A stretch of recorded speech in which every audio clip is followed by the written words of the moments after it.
Hello guys, my name is Amit Sani and I welcome you in this The Hindu Knowledge video. In the morning these videos come, in the evening the MCQ lessons they come. And today is a huge newspaper and many articles are there. So let's start the lesson without wasting any time and follow these lessons religiously. Independence Day sale is going on, 60% off is there on all these courses. So it's a great opportunity and you can call on these numbers. You can visit the website also. Pocket News app trending on Google Play, you can download that. Hindi updation is also available, and below the video all the description is given regarding these, and you can call on these numbers. And PDF you will get here on this group, and you will get the Telegram channel's link also there. So that's the case. You can follow me on Instagram too, and this is the link for Telegram channel. These are the words that I found today. And now about the first article, Great Expectations, important for GS paper 2 mainly. It is the issue of commercial surrogacy that is totally banned now after the bill is passed. And altruistic surrogacy they are only going to allow where they decided that only those expenses will be given to the childbearing mother who has to take care of her health, and all the expenses, all the visits to the doctor, everything will be managed by these couple, and any extra money will not be given, because that creates that trend that you can use your money and you can exploit any poor person's body, and because you are not able to give birth, or you are not wanting to give birth to a child, and you do not want to go through that painful process of the nature, so that's why you are using any poor person's condition.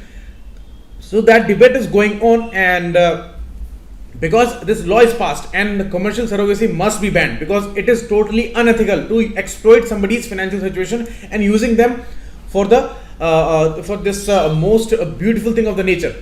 So that's the most valid reason to ban it, and it is going in all the countries. And this issue is very important for India, because India was called baby making factory.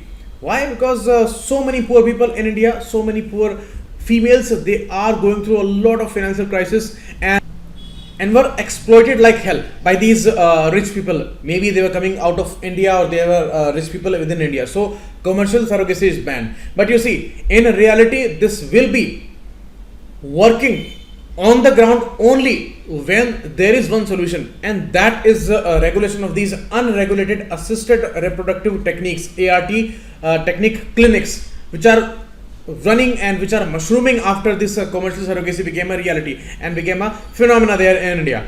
And you see, these are mostly mushrooming in those areas where many poor people were living, and those were approached by these rich people. So there were mediators, and in these clinics, it's whole system that was established for that particular thing, and they were making money out of it.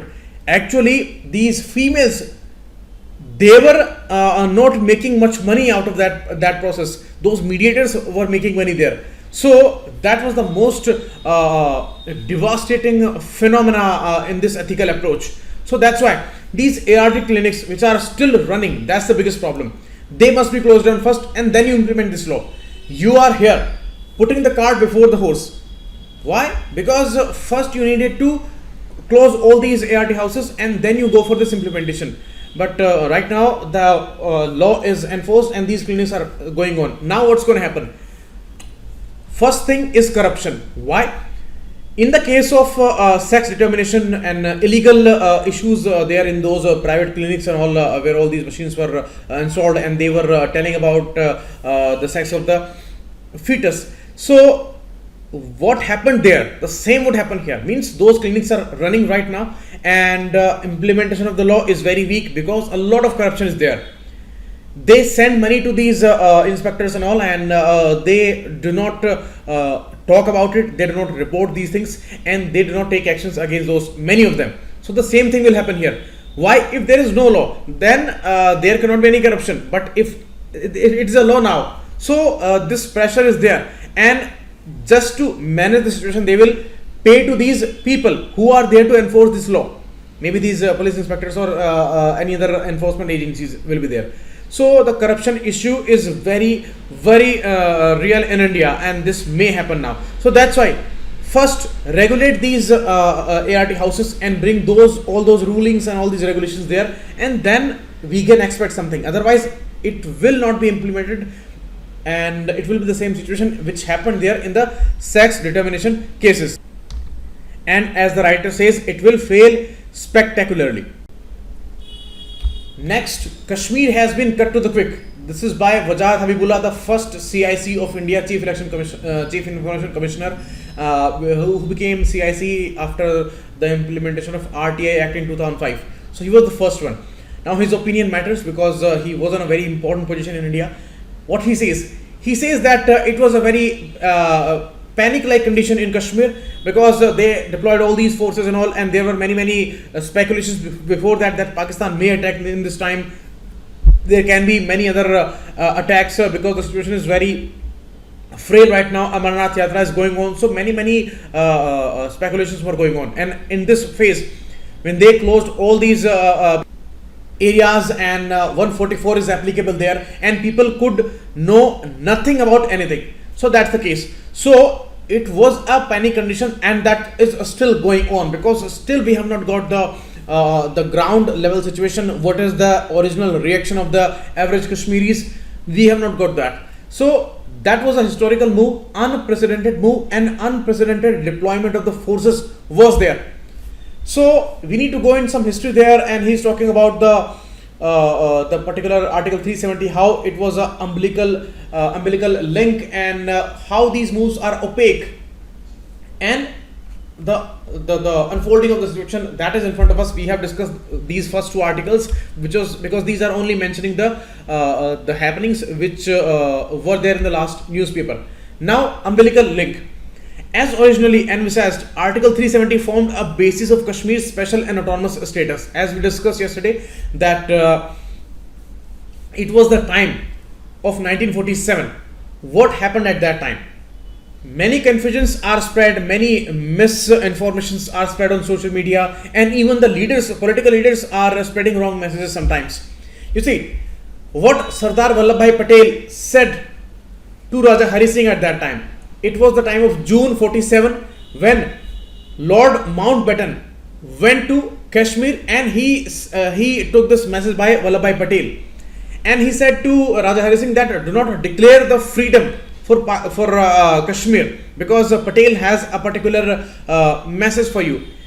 Patel said that State's Department was prepared to give an assurance that if Kashmir went to Pakistan, means it was Kashmir's will, they could join Pakistan, they could join India, but they wanted to remain free. So it was all their will. So Mr. Patel said, if Kashmir went to Pakistan, this would not be regarded as unfriendly by government of India.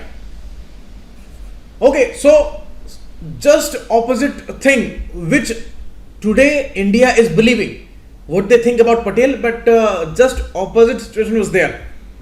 He was a great facilitator, and he talked with all the princely states when in the case of Operation Polo, also with Hyderabad's Nizam.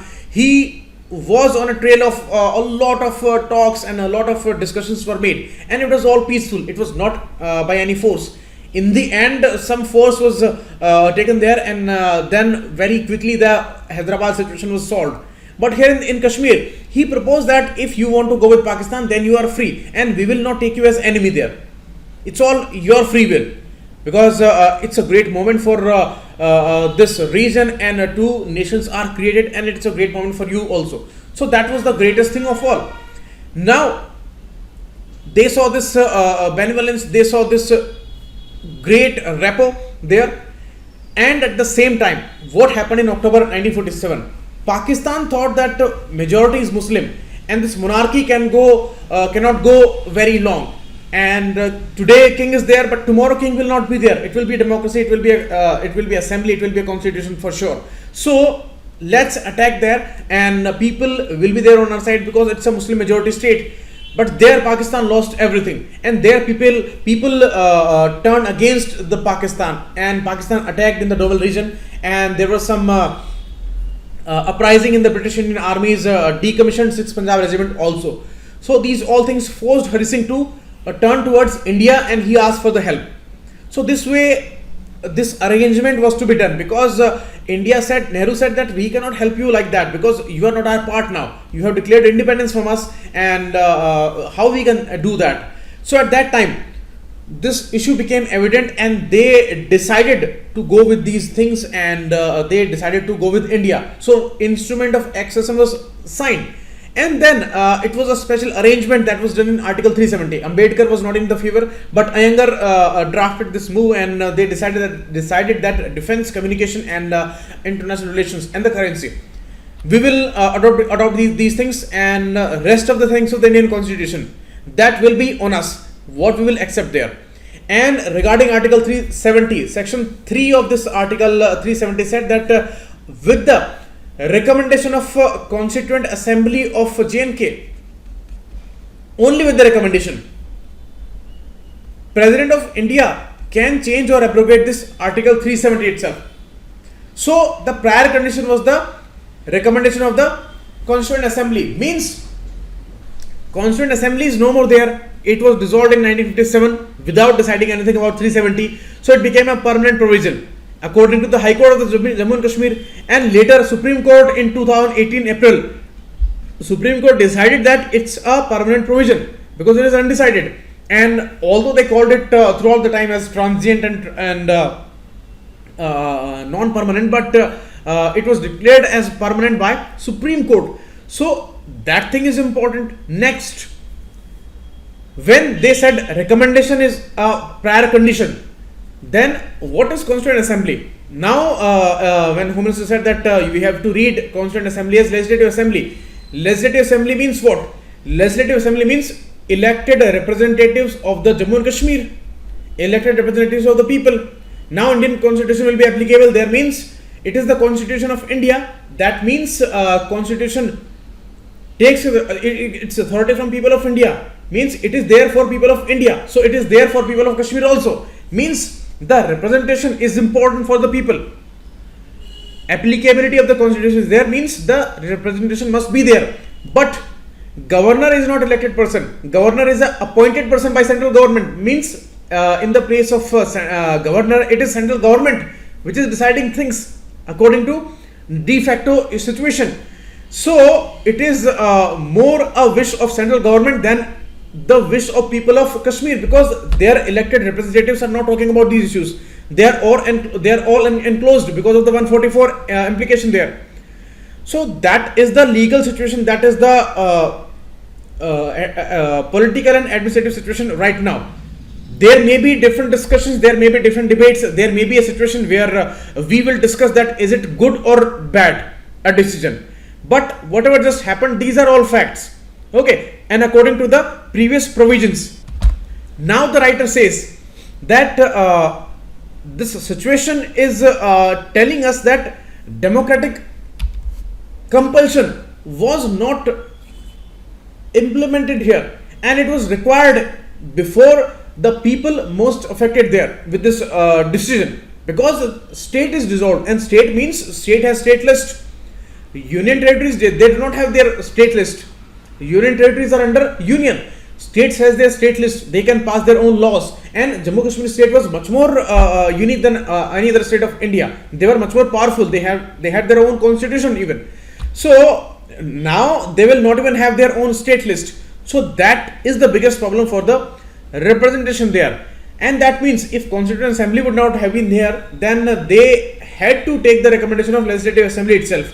But Legislative Assembly was not also there, because it was dissolved.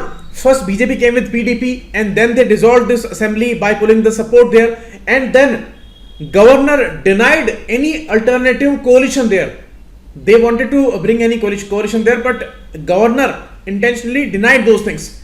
Means they intentionally kept the assembly dissolved, and then governors rule, presidents rule, and now they say that consent of the governor should be taken as consent of the state. How a governor's consent can be a consent of the state? That is the issue raised by the writer here. And they say that state government constituted as the governor. Now, how state government can be constituted as a governor? Governor is not an elected person, and state government was elected. He is not an elected person. He is unelected. He is a appointee of the central government. Means whatever is happening here, it is all a consent of the central government indirectly. It is not the consent of the Jammu Kashmir people, and they should have been free to give their assent. Maybe these people think that it's a good move, but these people should be out, and these people should say something about that. There may be some consent, some form of consent should have been here. But right now it looks like they have closed all the doors, and they have suppressed the people, and they are unilaterally doing this thing. So this is a kind of a angle for this decision. So that's the case. And unprecedented security measures are taken. Means those were not even taken at this level during the Kashmiri Pandits crisis situation. But now this much force we have. Now the extension is there in the next article, which is by Love Puri. He says something about the Ladakh region, and he says about the Kashmir situation here. You see the map here. Ladakh region is this. Kargil is a part of Ladakh. Kargil is having Shia Muslims population, and they were against this move to make Ladakh as UT. This is going on since 1990. Leh is demanding that they should make it a union territory, but Kargil was against that. Kargil is a sensitive area. We have fought a war with Pakistan in this region, and any kind of frustration can be devastating in the future, because locals' participation, local support in the intelligence and the security setup will not be there. So that's the problem. But it looks there must not be any problem in declaring Ladakh as UT, because Ladakh has a unique situation. It's a unique geography. It's a unique demography. People are unique. Buddhist population is there, and only Kargil population is there that is Muslim. So that's a unique situation. And Jammu and Kashmir is totally on a different level. Here the writer says that the implicit claim that this would lead to a greater counter-terrorism preparedness is questionable. Home Minister said that it will be greatly helpful in counter-terrorism moves. But the writer says, and it's a important point here to understand this. Why? Because he says that in the process of counter-terrorism, the most important thing is the intelligence, and intelligence would come from the ground, from the local people there, from the locals there. Now you do not want to take their consent there, and you did this move, you took this decision, the state is dissolved, it has become a union territory. It was a very special status having stayed there, and now it's a union territory. So the will is not there for the people, so people may take it very, very offensive, and this decision can be very much unpopular in Kashmiris. So the local support, whatever was there, that may disappear with the time, and this is going to be devastating thing for the military intelligence there on the ground. So this will be unrealistic to expect that merely changing the administrative and political setup of the state will lead to more intelligence to the security apparatus. Actually, it may go in a negative direction, where the situation may go towards a worse side. Already the image of the Indian state in the Kashmiri people's mind, that is not that much good. The incidents of Patharbaji and all, they were the proofs of those things. And now this drastic move, this may aggravate the situation in a negative direction. So the local support cannot be assured, and you cannot say for sure that it will be there. It may go in a negative direction, and it may disappear. And the locals' participation in the militancy, that may rise with the time, because these are people, poor people, and they can be influenced. It is not something possible that within a day their thinking will be changed and they will turn positive towards India. It is not possible in a few days. It's a long process. It will take time to establish the belief there. So that's the case, and the trust will take its time. Now here in 1960s also, what happened? 370 was diluted in some form, and the title was changed. The head of the state, they were calling themselves as a prime minister, but the name changing was there. And at that time, President Ayub Khan of Pakistan, he started Operation Gibraltar. He took this thing as an opportunity because people were very much miffed with the Indian state, and this frustration was exploited by Pakistan at that time, and then they went for this operation, and then it was a war, and absolutely we won this war, but the security was totally disturbed at that time, and it was a very difficult situation for Indian state at that time, because people turned against India. Some people, means some group of the people, they turned against India, and because they were brainwashed by these groups and all, and Pakistan army took advantage of it. Now this kind of situations may be there. Now the situation of Ladakh has become a union territory now. Now we can not claim a particular thing. We are discussing this whole issue on the lines of thinking of the writer. So these angles are there, and you see, you are a UPSC aspirant, so the best thing you can do is to get as wide opinions as you can get, so that you can develop out of the box thinking, and you have that range, means from the most negative to most positive, all the arguments are in front of you. You need to choose that, and you need to make your own original thinking on that. You do not have to be dependent on any other's opinion. You can get your own opinion. So all kinds of opinions are there in front of you. All positivities are there in the public domain, but here some writers are questioning some things here. So that's most important thing for a UPSC aspirant. So do not take these things negatively. Whatever is there, positive or negative, you have to listen to all these things, because the best way of the genius is to listen to the criticism. So that's why it's important. Now the writer says that it has become a union territory. We cannot take this moral high ground now that we have kept Jammu and Kashmir as integrated, because we have bifurcated it. Jammu and Kashmir is a different territory now, and Ladakh is a different territory now.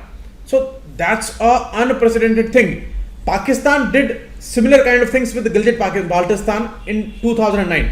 You see the map here. This is Gilgit-Pakistan, and why they did this? Why they declared it as a separate province there?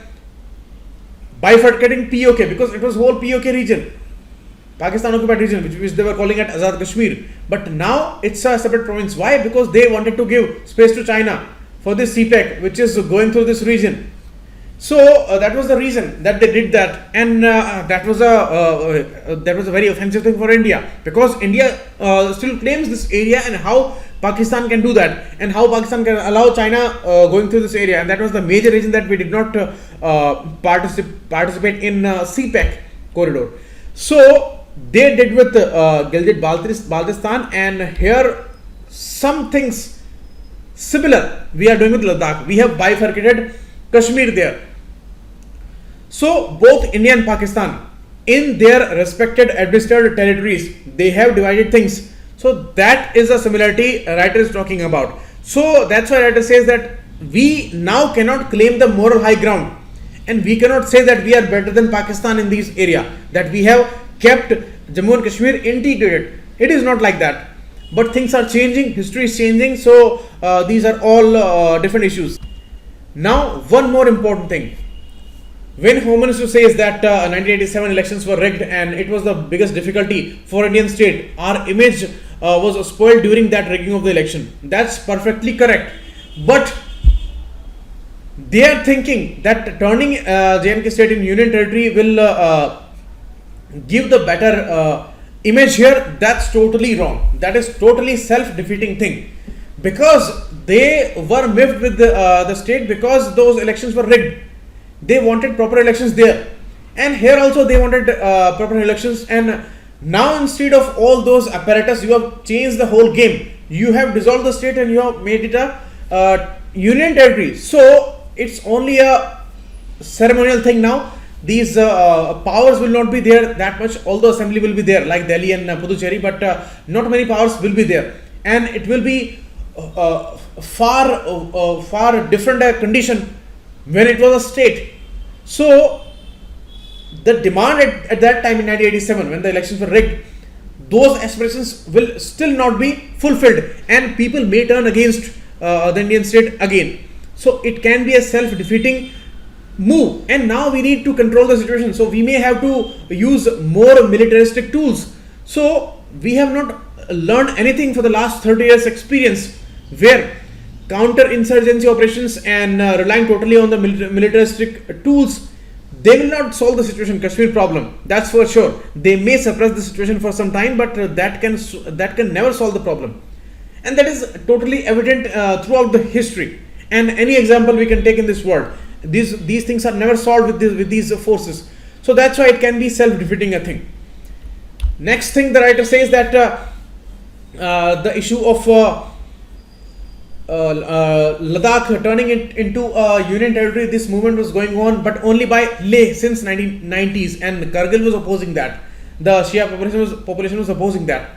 Next, the issue of polarization within the state. As I told you, Kargil is a very sensitive area, and the whole Jammu and Kashmir area is very, very sensitive. And many layers are there. The elite is very rich, and they are very different, and the poor people are very poor. So that's the situation. And religion is also a different angle. So there can be so many instances of further polarization within the state. There will be polarized groups. So if the opinion turns against India, then how you will manage those situations? So absence of any institutional mechanism to address regional and ethical aspirations, and very soon these things must be there. Without those things, absence of those institutional mechanisms, polarization will be continued, and it will be there more in intensity. So Monday's decision might polarize the state even further along region and religious lines. Next, the political reservation. That's also an angle. You see, in the past, this reservation was denied to scheduled tribes, and Bakarwal and Gujar's population is around 12% of the state. Now they may address those people, but they were exploited earlier also. They were used politically there as an instrument, but now there can be some management. So that's a hopeful thing. Next, the claim of widespread poverty is a false claim. Why? Because only 3.35%, 10.35% people are living below the poverty line, and our national average is close to 22%, means just double.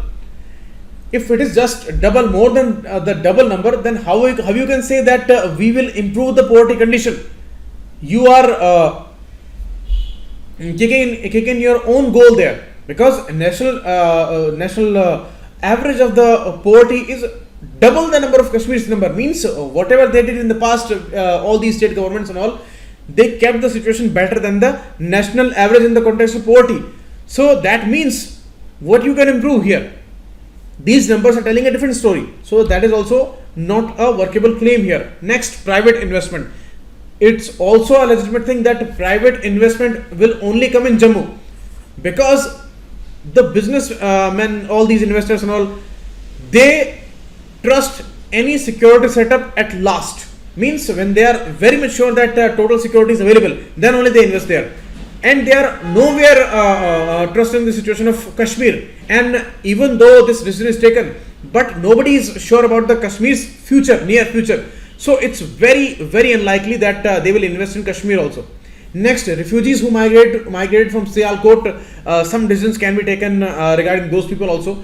There will be better opportunities for employment and buy and own their land there. So that's also a different angle. How this will unfold in the time, we'll have to see. So the investment issue and the buying the land and all, this will only happen in Jammu for this time. This will not happen in Kashmir. Next, maybe like in some news is there that Modi ji will very soon announce that there will be an investment summit in Kashmir. But we are not sure very much about the situation that people will try to invest in Kashmir right now. It will take time. Next, bifurcation of Jammu and Kashmir may trigger demands for further division of the state. Means they may say that divide Jammu and Kashmir differently, and unless they are categorically rejected, could trigger a long period of instability and turbulence. So that will also be against all those decisions. And next, the most important, what about the right to return of the Kashmiri Pandits? They are nowhere mentioned in this decision, and nowhere discussion went through the issue of Kashmiri Pandits. Who is talking about Kashmiri Pandits today? No one. Although some different debates are going on and they are citing these issues, but categorically those were not a part of this decision, and not a specific mention we saw there. So that's also a issue to be seen. Next, the road to resolution of the Jammu and Kashmir tangle lies in bringing policy making closer to facts. That's ultimate need, and learning from the past, very important thing, and avoiding unrealistic expectation. And that measure is utterly needed for today, because a lot of promises, unrealistic expectations they are showing us, like the claim of employment and the poverty we saw. How much they can help, we need to see in the future, but till now not much result we have seen. So we have to learn from the past, and militarily or by force we can never solve the situation of Kashmir, that's for sure. And policy making closer to fact will help here. So this is all in this article. And next, a very important point that is regarding the America situation. You see, only thing that is important for us, we have limited time now, so we will say that you read this article. It is talking about the America's position there. It is something positive about Trump. The writer is talking for the first time, and after many days we have seen something positive about Trump. They say that Mr. Srinivasan said that Trump has a unique way. It's a different way. If we look things in a different direction, then there were many allegations against Trump that he may be impeached before his end of the term. But now this is all a different direction that the wind is moving towards. And electoral process, which was questioned a lot, and the Mueller's report came, and many allegations are there, and still there are many issues which may indict the President of America, and many issues may be there, means they may go for impeachment. But now situations are totally changed, and America is struggling with many different issues of racism and all these shootings and all, everything is happening there. So it's all a different wave. So all the parties and all other Democrats and all, they have left this idea, and they think that very less time is left. So there is no issue of impeachment now. Now they all are trying for the next elections, and now the talks are going on in Wall Street Journal and many other areas that this may be a situation again favorable for Trump. Means not even the impeachment issue is suppressed now. Trump may win the election again, and that would be the last and second time term for Trump, because only for 2 times American president can be the president there. So that's the issue. And now the focus is not much towards China, North Korea, Iran and Afghanistan.